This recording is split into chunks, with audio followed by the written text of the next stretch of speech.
Bonjour tout le monde, cette semaine, aux machines, le journaliste scientifique pigiste Guillaume Roy. Vous allez avoir toute une entrevue avec Guillaume, vraiment un gars super intéressant, une encyclopédie. En fait, je me suis intéressé à Guillaume après avoir vu un de ses articles qui a paru dans le Québec Science. Donc, vraiment, il va vous parler pourquoi l'être humain est une bête faite pour courir sur de très longues distances. On parle aussi de la méthode Wim Hof, qui est la tolérance au froid. Donc, sur un mois, Guillaume a testé lui-même cette technique-là. Donc, pas mal intéressant également. Il nous parle aussi du programme dans lequel il est impliqué dans les communautés autochtones du Nord avec le cerf-volant. Et il nous dit ce que le métier de journaliste lui apporte et sa curiosité. Donc, vraiment, un gars super intéressant. L'entrevue aurait pu durer beaucoup plus longtemps. Merci de nous écouter. Merci d'être là aux machines. Merci de liker notre page Facebook et également vous abonner à notre chaîne YouTube. Alors, bonne écoute. Cette semaine, Guillaume Roy, bienvenue aux machines. Ce podcast vous est présenté par l'équipe Tardif de Royal Lepage et l'équipe Stéphanie Simpson de Multiprêt Hypothèque. Pour tous vos besoins immobiliers, l'équipe Tardif et l'équipe Stéphanie Simpson, avec vous jusqu'au bout. Bonjour, bienvenue aux machines. Cette semaine, Guillaume Roy. Guillaume, je suis super content de t'avoir ici. Ah, merci. Je sens qu'on pourrait... Un long chemin pour venir ici. Oui, Saint-Félicien, pas juste pour nous autres, là, pour un paquet d'autres affaires, mais tu as fait un détour pour nous autres. Et je sens qu'on pourrait avoir à peu près 50 épisodes avec toi tellement que tu touches à tout. Tu es un journaliste scientifique. Je t'ai découvert dans un article que tu as écrit dans le Québec Science sur la course à pied. Je disais à Choc pour inviter ce gars-là. Fait que merci d'avoir accepté l'invitation. Ça fait plaisir. Pour les gens qui ne te connaissent pas, Guillaume, tu es qui? Moi, je suis un journaliste indépendant, fait que je travaille pour plusieurs magazines. Je suis basé à Saint-Félicien au Lac-Saint-Jean, puis je vais collaborer autant dans des milieux de scientifiques, de plein air ou de grand public, fait que avec Québec Science, mais aussi dans le quotidien, l'actualité parfois, ou dans des domaines spécialisés sur les ressources naturelles comme l'agriculture ou la foresterie. Fait que j'essaie de, le métier de journaliste, ça me permet d'être payé pour être curieux. Fait que quand je trouve quelque chose qui m'allume ou que les gens m'allument avec un sujet, souvent ça me donne un prétexte pour creuser, puis même être payé pour le faire. Fait que j'y prends beaucoup de plaisir, puis ça me permet de vivre des aventures uniques, de raconter des histoires là, que j'espère intéressantes là, pour les lecteurs. Good. Écoute, tu nous racontais l'anecdote. Est-ce que tu es venu en train cette fois-ci? Non, je suis pas venu en train. Je viens souvent en train, mais là, je suis venu en voiture. Mais sinon, le train, c'est drôle parce que le train, justement, en partant de Saint-Félicien, c'est plus long, mais justement, c'est comme une autre dimension. On ralentit le temps, on longe la rivière, bostonner un bon bout de temps, à peu près la Saint-Maurice, pour descendre jusqu'à Montréal, puis justement sans Wi-Fi. Ça permet de bien travailler, c'est super agréable. Je le recommande si vous avez allé au Lac-Saint-Jean de ces jours ou aller dans le bois, justement là, c'est un super belle expérience à vivre là, de prendre le train là, Montréal Jonquière là, ou en tout cas jusqu'à où vous l'allez, mais c'est un beau train à prendre, qui est même pas cher justement en plus. Cool.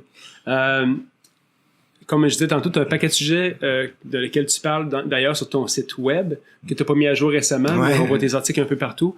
Ce qui m'intéressait en premier, c'est ton article qui disait que... Ça a paru quand encore, l'article dans le Québec Science? Ça l'a paru l'été dernier, si je me trompe la date exacte, mais je pense que c'est l'été dernier ou l'automne dernier. Je pense que ça doit être septembre 2018, pas mal là, que ça a sorti ce magazine. Comment t'es venu l'intérêt de parler de la course à pied et des coureurs d'endurance? Comment ça t'est venu cet article-là? C'est un ami qui est de Saint-Félicien, Dominique Tremblay, qui je te lançais le défi de faire un 125 kilos. Puis c'est un ami avec qui je jouais au hockey, puis on faisait beaucoup de sport ensemble. Moi, j'ai toujours été un sportif, mais j'ai jamais vraiment aimé la course. J'ai toujours besoin d'une petite carotte, là, un ballon, donne-moi un ballon ou une poque, là, on va courir. Mais courir pour courir, tu sais, c'était pas mon truc. Fait que là, lui, je voyais qu'il s'était lancé le défi, puis dans le fond, lui, il a 15 ans, il voulait aller au Mont-Blanc. Puis là, je disais, wow, c'est hot, tu sais, c'est intéressant, tu sais, pour d'un point de vue journalistique. Puis là, je creuse, je regarde, j'avais vu l'essor du sport dans les dernières années. Je fais, wow, il y a quelque chose d'intéressant à parler pour les médias, tu sais, parce qu'il y avait un essor monstre, là, autant en termes de coureurs, mais de quantité d'événements. Puis là, je me disais, c'est bon, je vais t'accompagner, puis je vais aller courir peut-être le 10 premiers, 10 derniers kilos, là, tu sais, puis... Fait que là, j'arrive là-bas, puis les organisateurs disent, non, arrête, là, fais ta course à toi, là, essaie-toi un 28, là, come on. Tu sais, t'es pas game. Fait que là, je dis, ok, je vais le faire d'abord, là. Fait que je vais m'essayer un 28. Fait que là, c'est ça. J'avais essayé, puis ça avait quand même surtout bien été, puis j'avais beaucoup apprécié. À la fin, j'avais fini avec les jambes raides, là, parce que j'étais en forme, mais j'étais pas en forme de course. Ouais. Fait que ça avait été super agréable. Fait qu'après, je me disais, crime, il y a quelque chose, là. Puis après, tu finis, puis là, tu rencontres des gens qui finissent à 60 65, le 125. Puis là, ils te racontent leur histoire que quelques années auparavant, ils faisaient pas de sport, ils faisaient rien. Puis ils se sont mis à faire un kilomètre, c'était trop tough. Puis là, quelques années, ils deviennent des ultra-marathoniens qui font 125. Tu attends un petit peu. Moi, j'ai fait du sport toute ma vie. Je me considère comme un sportif. C'est quoi ma limite à moi? Puis fait que là, ça m'a donné d'autres idées pour un autre reportage pour l'actualité. Fait que là, je me suis essayé avec un 54 en juin passé à Percé. Puis ça de fil en aiguille un petit peu. Puis là, j'en ai fait quelques autres. Là. J'ai invité ma soeur pour ses 40 ans à aller faire la trail du Grand-Duc à Stoneham. Puis là, cet hiver, il y avait la course cryo sur le lac Saint-Jean. Fait que là, c'est dans ma cour. Fait que je dis, Colin, allez essayer ça aussi. Le lac Saint-Jean, c'est mon terrain de jeu. Fait que j'allais essayer cette course-là. Fait que ouais, j'ai pris goût, puis là ça fait partie d'un des sports que j'apprécie faire là maintenant là, aller courir, t'sais, ça permet de condenser parce que j'aime beaucoup faire du cerf-volant, mais tu sais disons j'ai 2 heures de libre, aller kiter, le temps de te rendre tu sais prendre ton auto, te rendre sur le spot, monter ta voile, finalement t'as 2 heures, tu kites 1 heure, c'est super agréable puis tout. Mais quand tu vas courir 2 heures là, tu te tapes un 20 kilos ou proche, là, tu sais, 18 ou 20, peu importe, là. Mais c'est un accomplissement. Courir 20 kilos, là, c'est pas banal, là. Puis ton corps, ça paraît, en peu de temps, ton corps change. Fait que tu peux réaliser de grandes choses en très peu de temps à la course. Fait que, tu sais, pour se garder en forme, tout ça, c'est agréable. Fait que, je cours quelques fois par semaine, là. J'ai encore plusieurs sports, j'aime beaucoup de choses que j'aime faire. J'aime faire du vélo, un peu de tout, là. Je touche à tout, mais la course, je l'ai intégrée de temps à autre à mon rythme de vie, là. Cool. Parle-nous du côté scientifique de l'évolution de la course à pied, parce que tu dis que dans ton texte que l'être humain est fait pour courir des longues distances. Ouais, ben c'était pas moi qui disais ça, mais c'était des chercheurs, puis c'est ça qui m'avait allumé à la base, là, parce que justement il y avait plusieurs coureurs qui me parlent de ça, que le corps est fait physiologiquement pour courir longtemps. Puis puis même les chercheurs appuient leur idée du fait que l'humain là mange de la viande depuis 2 millions d'années ou même plus. Mais les armes ont été inventées somme toute récemment. Fait que pendant peut-être 400 000 ans. Fait que là, il y a un gap de peut-être 1,5 million, 2 millions d'années, qu'on mangeait beaucoup de viande, mais on n'avait pas d'armes.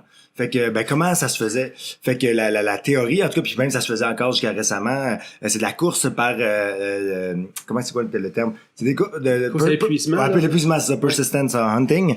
Fait que dans le fond, en courant très longtemps à la chaleur, les hommes étaient capables de faire d'abattre les animaux.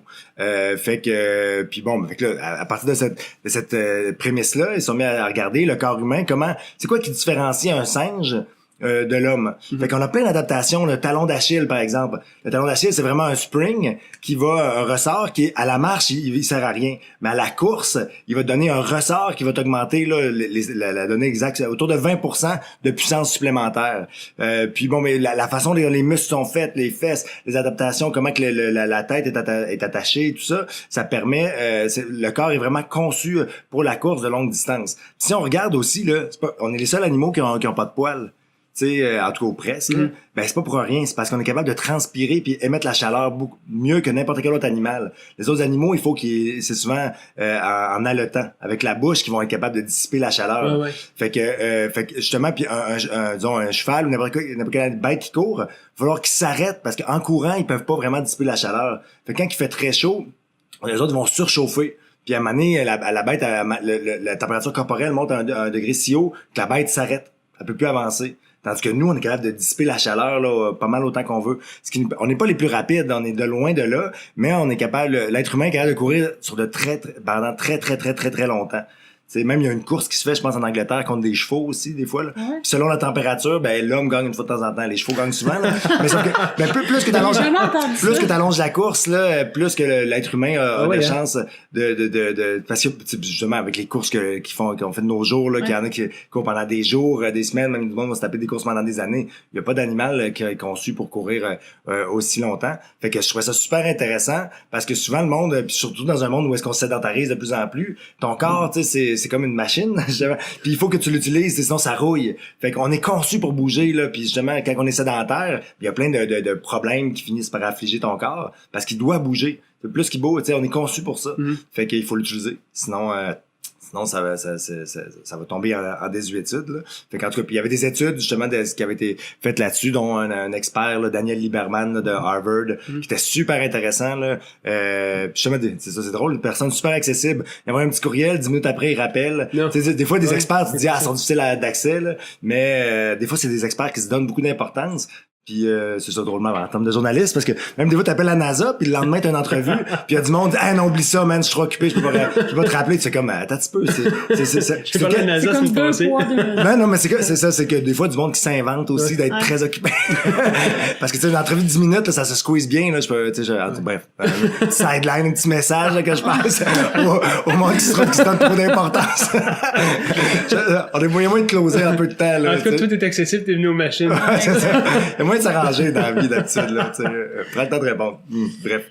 Fait qu'un sujet super intéressant, là, autant, là, justement, pour le vivre, mais, autant d'un point de vue évolutif, là, de réaliser que notre corps est conçu. Fait qu'à partir du moment où tu fais ça, tu fais, je vais l'essayer, puis, après ça, où est-ce que je peux me rendre? Puis après, l'idée, c'est pas de courir des centaines de kilomètres, que tout le monde court des centaines de kilomètres, ça, c'est l'extrême, là. Ouais. Mais, tu sais, c'est bon pour nous, puis, les gens qui commencent à courir, ils prennent plaisir. Puis, justement, le corps va être capable de s'adapter, puis ça coûte rien aussi, là, tu sais, pour en termes d'activité physique facilement accessible, tu peux ouvrir la porte puis aller en faire à partir de chez vous, là, tu sais, il faut juste que tu te fouettes, là.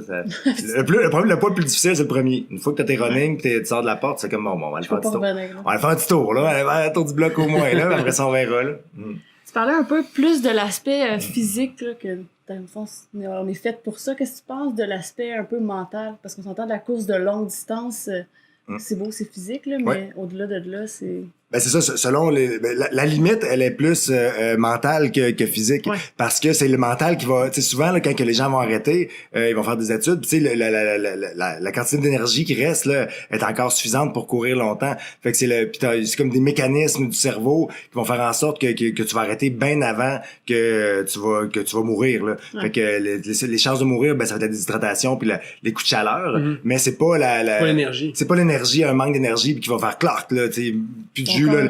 C'est ça, comme t'as plus de gaz, puis là, c'est fini, porte. Tu meurs, ça marche pas de même. C'est ça. Non, fait que souvent, la limite va être mentale, puis justement, il y a des études qui sont faites là-dessus, pour savoir justement c'est quoi la limite, puis pour l'instant, ils l'ont pas vraiment trouvé, puis les gens peuvent, justement, il y a un Français qui a fait, je pense, 72 kilomètres par jour pendant 1 an. Dans les années 2017 ou quelque chose en genre, il a fait Paris-Tokyo à la course.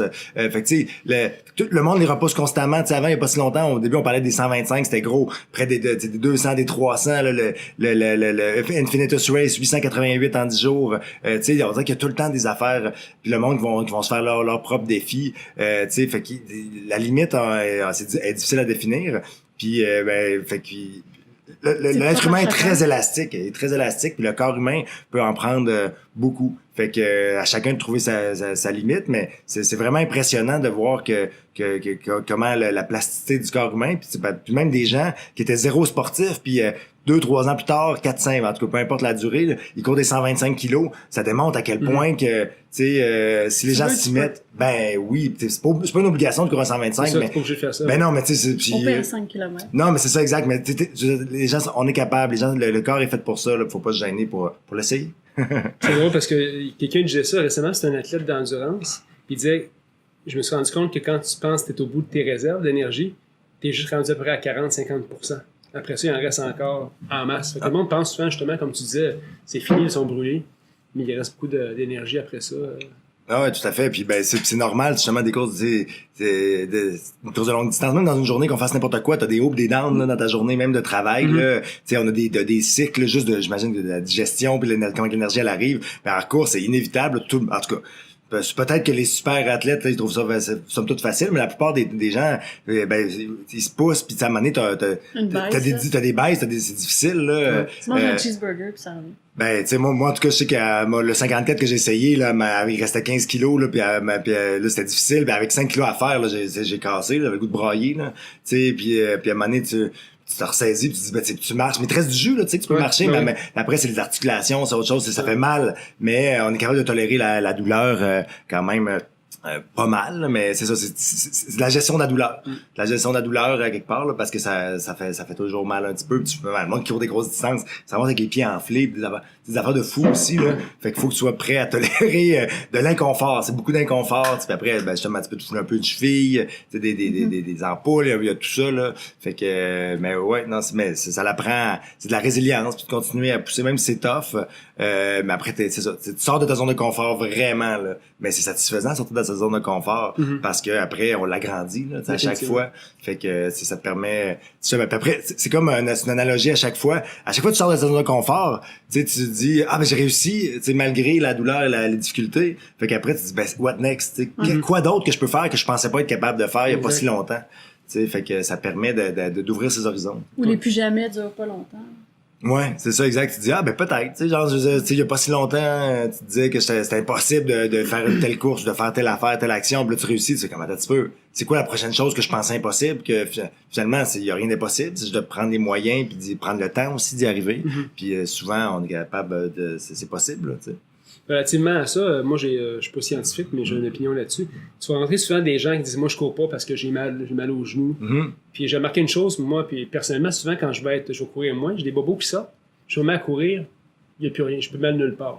Est-ce que tu penses que, justement, ce que tu disais tantôt, tout ce que tu n'utilises pas finit par se rouiller? En fait, les études scientifiques là-dessus, là, qui démontrent que la course va augmenter ton niveau de cartilage. Fait que, puisque ta réparation, le monde, c'est un mythe, le fait que ça t'alluse les genoux prématurément. Parce que souvent, le monde, c'est que ils vont retourner à la course trop tôt puis ils écouteront pas leur corps. Combien de coureurs tu vas courir avec plein de tape que, il y a des bobos puis, le monde, ils voudront pas rater leur course parce qu'ils ont mal. Fait que là, tu risques de te blesser puis de te faire des blessures à long terme qui vont te suivre toute ta vie. Mais dans les études qui ont été faites, c'est des méta-analyses aussi, ça a démontré que justement, plus tu cours, plus que ton corps se renforce, là, puis le cartilage va même augmenter. Fait qu'il y a des études qui ont été faites là-dessus, qui l'ont démontré. Fait qu'il y a beaucoup de mythes avec la course, mais souvent, c'est justement, oui, il y a beaucoup de blessures, mais comme dans n'importe quel sport, les gens se blessent. Mais après, c'est comment tu gères ta blessure. Si t'as gères mal, tu reviens trop tôt, ben là, tu cours après les bobos. Fait que oui, c'est vrai qu'il y a du monde qui ont des maux de genoux, mais est-ce que c'est parce que ils ont mal géré leurs blessures ou parce que vraiment c'est la course, c'est possible que ce soit la course qui les cause, mais en général, en termes général, la science a démontré il y a plus de bienfaits que énormément plus de bienfaits que de problèmes causés par la course. Okay, good. On parlait aussi, quand tu es arrivé tantôt, tu as travaillé un autre sujet qui est vaincre le froid par le froid, c'est même que ça s'appelait. C'est un pendant un peu du bien-être parce qu'on parle du sport, de la course à pied, mais on parle aussi du côté réparateur, du côté de la société qui va vite puis ralentir. Tu as testé la méthode Wim Hof pendant un mois. Un mois de temps, ouais. Peux-tu nous parler de ça? Ouais, la méthode Wim Hof, en gros, c'est c'est la respiration, la respiration, l'activité physique et le froid. Pour justement améliorer le bien-être, mais aussi ça aurait plein d'autres bienfaits. Fait qu'à la base, c'est de faire des séances de méditation puis de respiration. Puis là, après, ça l'amène à faire une période d'hyperventilation, puis après de se clencher, disons, des push-ups, des redressements assis. C'est surprenant, tu sais, au début, tu fais ton hyperventilation, puis là, ils disent de clencher le plus de push-ups que tu peux. C'est sans drôle, respirer, c'est ça. Hein? Sans respirer après. C'est drôle, mais ça marche. C'est capable d'en faire plus que ce que tu ferais d'habitude. Après, est-ce que c'est ton cerveau qui tweak quelque chose pour ça? En tout cas, tu pratiques avec des respirations, puis après, tu réutilises cette technique-là pour aller dans l'eau. Fait qu'en te calmant, puis en te respirant, puis juste en acceptant le froid. Déjà, c'est la première affaire. Au lieu de de lutter contre le froid, dire, tu sais, c'est froid, mais je l'accepte. Fait que là, en l'acceptant, t'es capable d'augmenter tes durées d'exposition au froid, que ce soit sous la douche à la base, là, si tu veux, puis ou dans l'eau froide presque gelée. Puis il y a justement, puis juste ça, tu sais, moi j'ai interviewé des gens, puis juste des témoignages, puis encore là, on revient à sortir de ta zone de confort. Déjà là, si t'es dans ta bulle, puis t'es en phase anxieuse ou dépressive, ça va pas bien. Ben juste de réaliser quelque chose que tu pensais pas possible, de passer 5 minutes dans l'eau glaciale, ben déjà là t'as fait un grand pas, tu fais hey, je fais quelque chose que personne fait ou pas grand monde font, j'ai réussi à faire quelque chose que je pensais impossible. Fait que je suis capable de faire bien des affaires dans ma vie, fait que ça te donne un pouvoir, un contrôle que tu ne connaissais pas. Puis ça fait énormément de bien, là, ça vivifie, en tout cas ça l'allume. Si t'es endormi, aller dans l'eau froide, là, après ça réveille, là, fait que tu sais, t'es prêt à aller replonger dans d'autres défis. Fait que là, en tout cas, bref, il y a eu même des études qui ont été faites là-dessus, puis ça a démontré qu'il y avait des bienfaits, même sur le système immunitaire, tout ça. Mais là, après, juste la méditation seule a déjà démontré des bienfaits là-dessus. Fait que là, les experts, ce qu'ils voulaient savoir, c'est est-ce que c'est qu'est-ce qui influence quoi? Est-ce que le froid vient ajouter des bienfaits à l'aspect méditatif?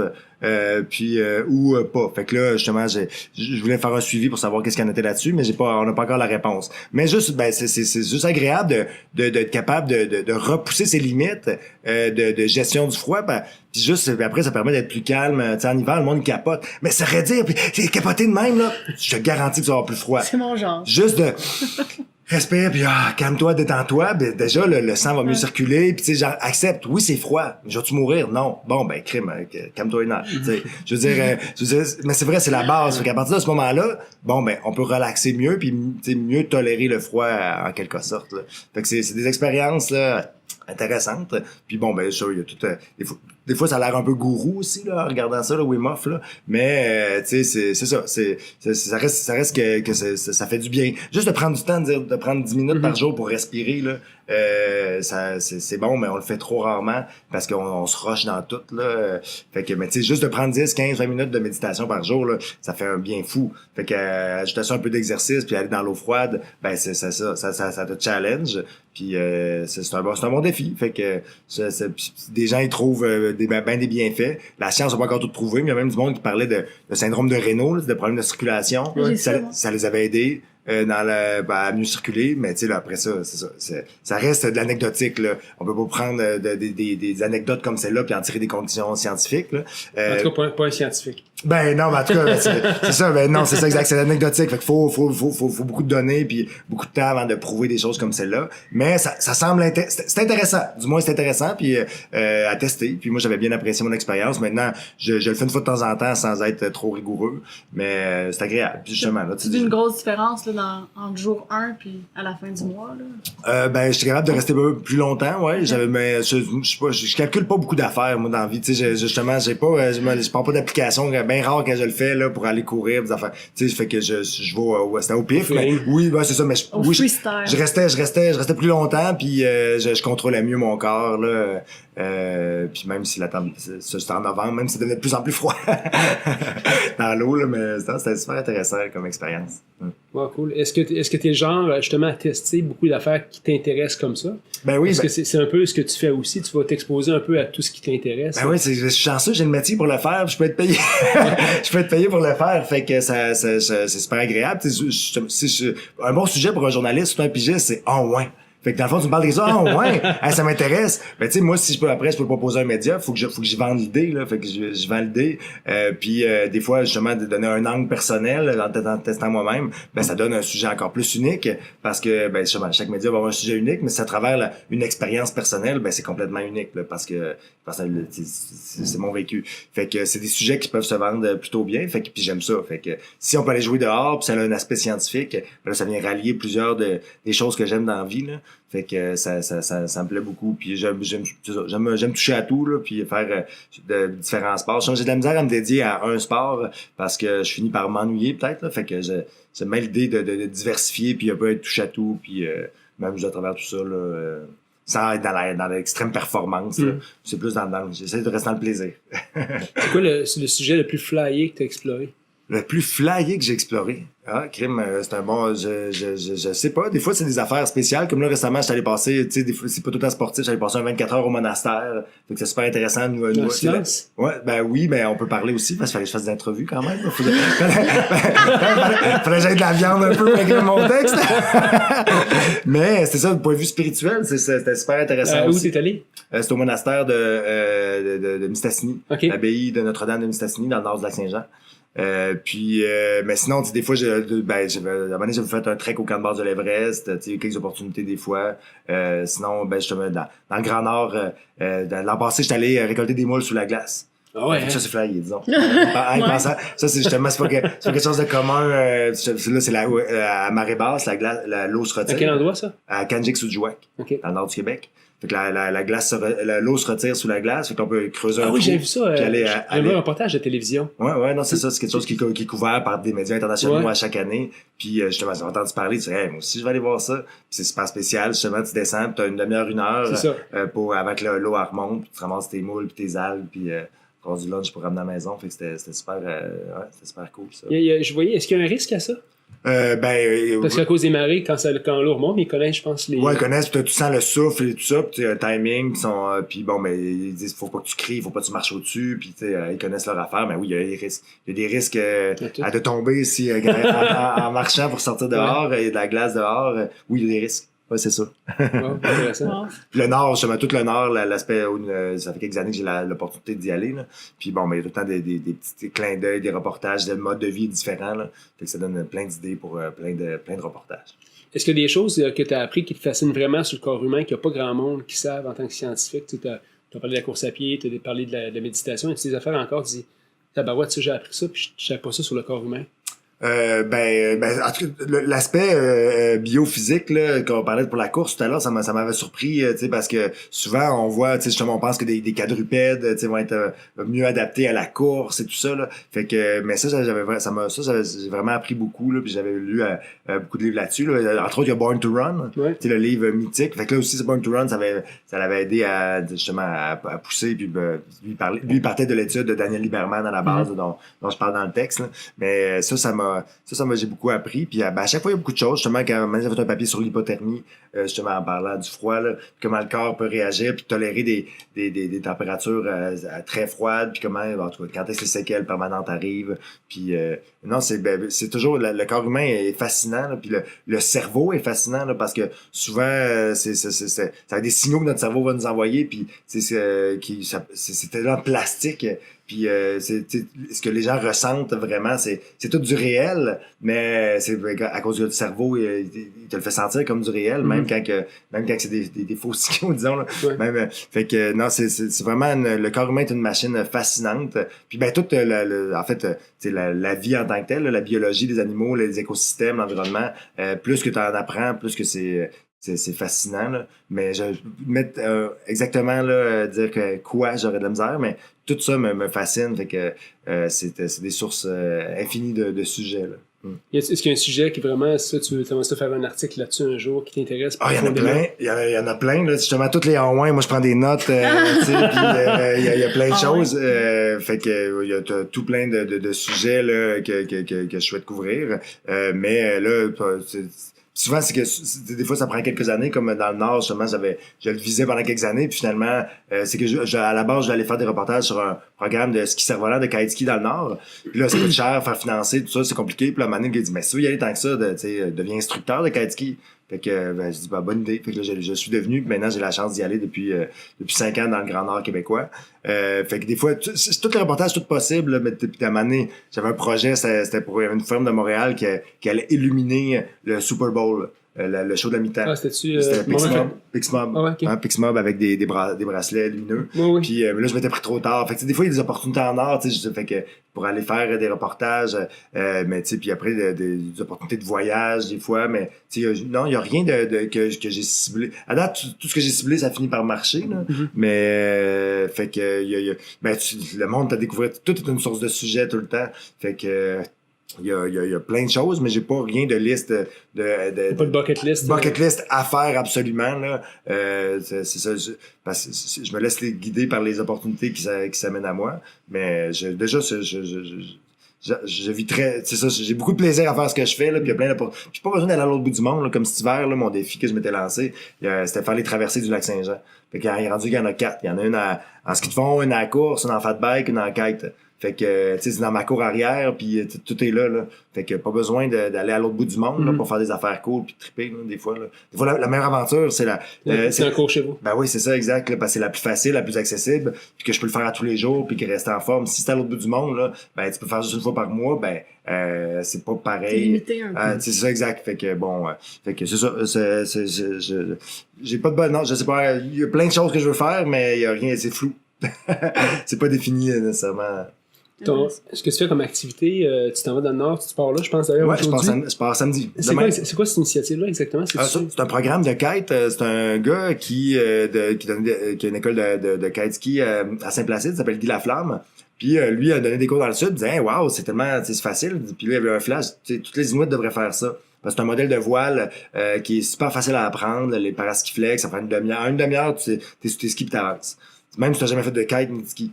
Fait que là, il est allé aller montrer ça dans le Nord, puis il a monté des programmes. Puis là, les communautés achetaient des voiles communautaires à partager. Puis là, tu vas former un instructeur là-bas, mais toujours à recommencer parce que les gens, ils bougent, puis les gens sont occupés dans des jobs. Fait que, en tout cas, bref. Fait qu'à tous les ans, il y a des formations. Puis à un moment donné, ça va commencer en 2006. Puis à partir de 2011-2012, le gouvernement local, l'administration régionale Kativik, qui supervise un peu les 14 villages, a décidé d'investir dans le programme. Fait que c'est devenu un programme gouvernemental. Fait que là, maintenant, il y a du kite dans toutes les communautés.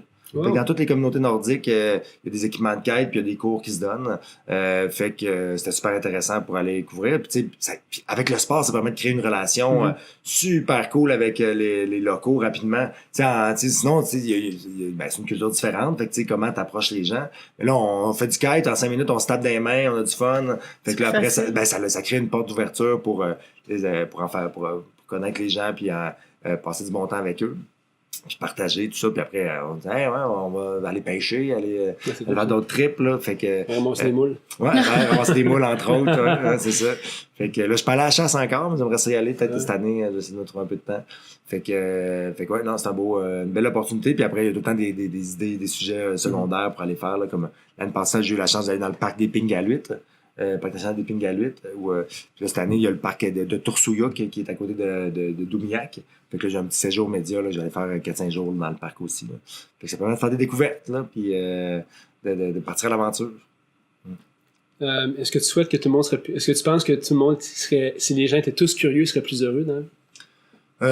Chacun a son moi j'aime beaucoup ça, mais en fait chacun trouve sa zone de confort. C'est pas nécessaire d'être curieux. Si t'es bien avec ton tu sais ce que t'as, c'est bien correct, mais moi en tout cas ça m'anime énormément là. Puis c'est une source d'émancipation et de développement. Puis en plus j'ai une chance inouïe là, je suis payé pour l'être là, pour être curieux, puis c'est ça mon travail d'être curieux puis de poser des questions. Fait que tu sais fait que des fois tu as juste ah ouais, c'est ça t'as l'affaire. Puis ben oui, tu peux le googler, mais des fois tu vas pas le pousser au bout. Ouais. Ben moi je suis payé pour le faire, fait que c'est intéressant là, c'est un métier en journaliste, on se dit tout le temps que c'est le plus beau métier du monde là. Mais c'est ça qui est le fun parce que tu parles de beaucoup d'enthousiasme de tout ce que tu fais. Ouais.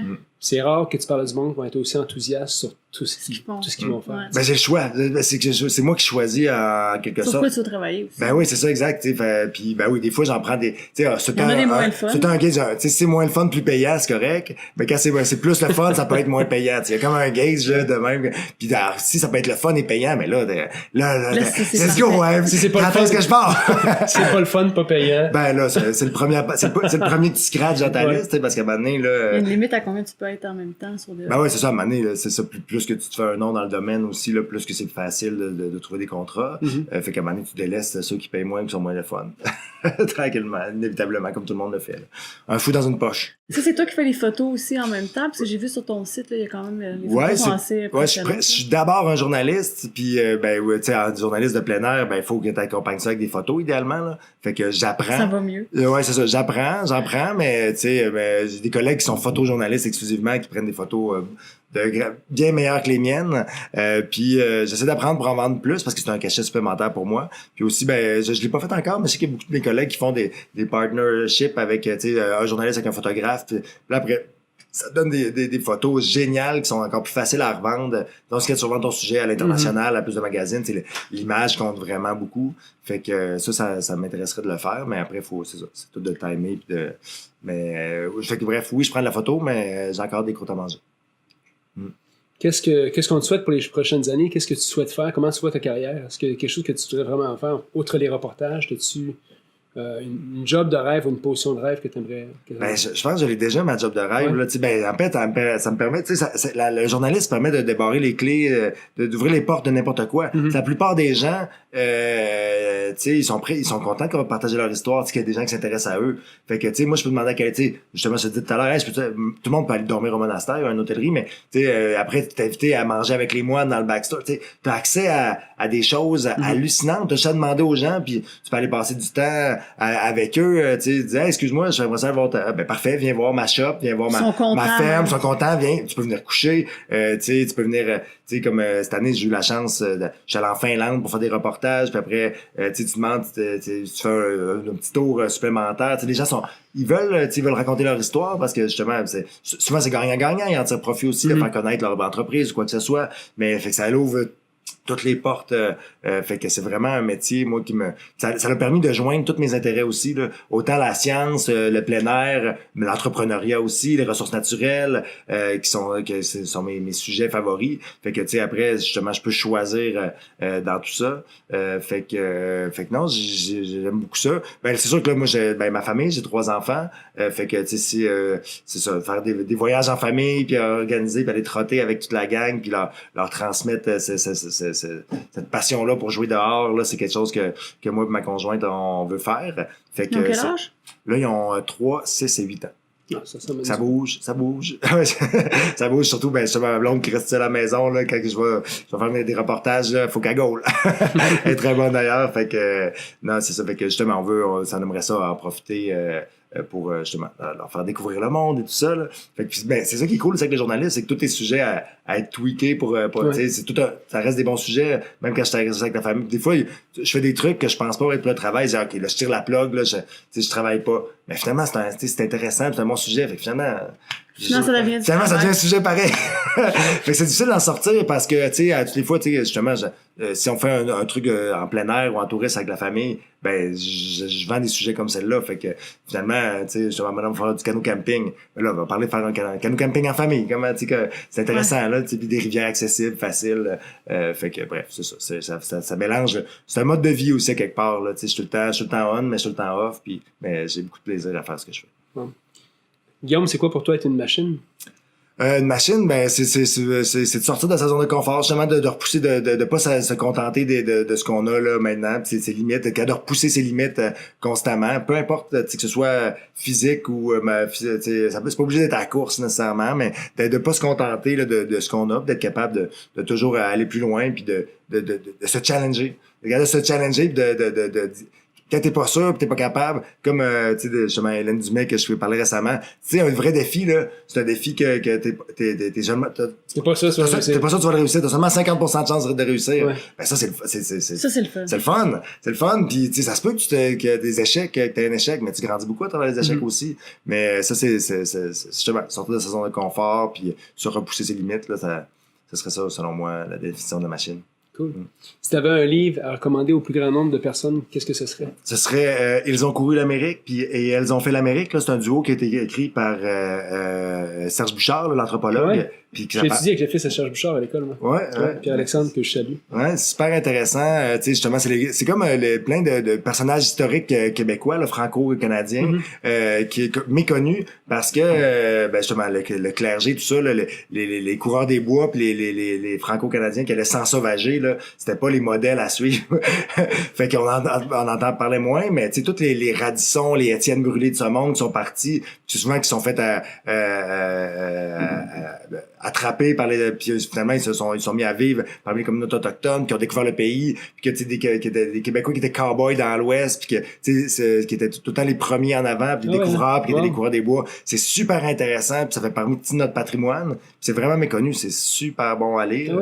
Puis sinon un autre livre qui m'a influencé beaucoup aussi là, tu sais qui parle de trotter, puis c'est Jack Kerouac, On the Road, sur la route en français. Puis c'est vraiment très agréable, ça donne le goût de bouger puis de découvrir des nouveaux horizons là, puis fait que de différentes manières, mais c'est vraiment des livres qui sont très que je suggère énormément. Tout le monde devrait lire ça même. Moi je pense qu'à l'école on devrait lire là, tu sais, Ils ont fait l'Amérique. Ils ont couru l'Amérique et Elles ont fait l'Amérique là, c'est vraiment, je pense que tout le monde devrait lire ça. Wow. Ouais. Si t'avais une chanson sur la trame sonore de ta vie, une seule, c'est ça? Ouais, ben c'est ça, j'ai réfléchi longtemps parce que tu sais, j'ai plein de tunes que j'aime, mais c'est pas nécessairement les tunes que j'aime parce que ça représente pas nécessairement la trame de ma vie. Il faut que tu penses à tes funérailles. Ouais, c'est ça, exact. C'est un peu cheesy, là, mais un peu cheesy, ben pas cheesy, mais connu, mais ce serait, je pense finalement là, qui représente mieux, ce serait What a Wonderful World de Louis Armstrong. Ouais. Parce que ben c'est ça, je trouve ça beau la vie, puis tu sais le ciel, les nuages, les oiseaux, les fleurs, c'est déjà très beau. Fait que c'est simple et efficace. Fait que ça serait celle-là. Guillaume, merci énormément, c'est super intéressant. Super intéressant. Écoute, moi, je souhaite que le plus de monde possible voit la vie à travers les yeux d'un gars comme toi, parce que t'es curieux, t'es fasciné par tout, puis t'as l'air heureux dans ce que tu fais. Ah, j'essaie, ben, c'est ça le but. On va chercher Partage ta passion que le plus grand nombre de personnes possible, puis j'espère que les gens vont apprécier l'entrevue, parce que t'es un gars fascinant. Ah, ben merci de l'invitation. Merci beaucoup, bon Merci. voyage. Où tu t'en vas? Oumiac. Oumiac. Bon voyage. Merci. Ce podcast vous a été présenté par l'équipe Tardif de Royal Lepage et l'équipe Stéphanie Simpson de Multiprêt Hypothèque. Pour tous vos besoins immobiliers, l'équipe Tardif et l'équipe Stéphanie Simpson, avec vous jusqu'au bout.